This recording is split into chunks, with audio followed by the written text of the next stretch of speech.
Yan, so continue po natin. Naputol yung ating video due to memory problem. So ayan, so nakikita ninyo. So yung kanyang BMS is JBD. So medyo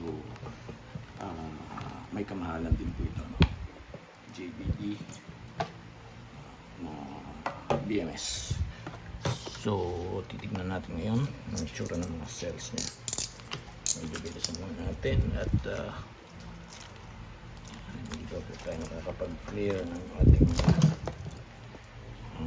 memories sa ating phone.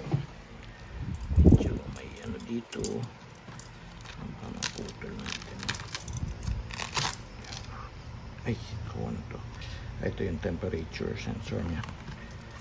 Ayan, so para ipakita ko sa inyo yung mga cells natin. Ayan.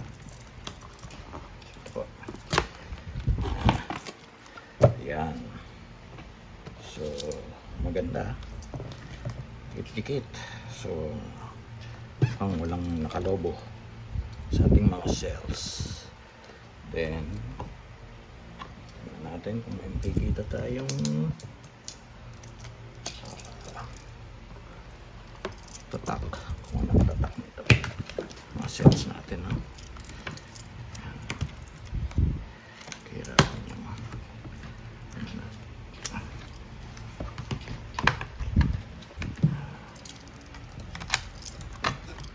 ayan.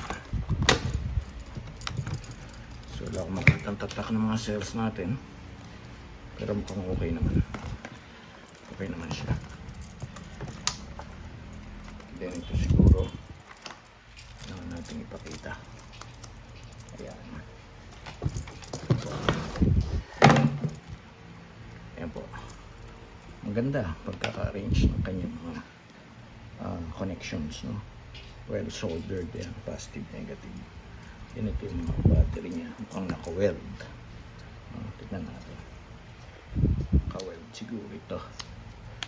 So, ayan. Ayan. So, naka-weld po siya. Naka-weld yung kanyang mga connections. Then, naka-solder naman ito sa kanyang BMS.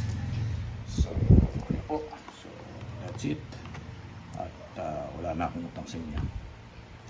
So, sa susunod, baka performance test naman tayo. Or yung kanyang performance or capacity test naman ang gagawin natin.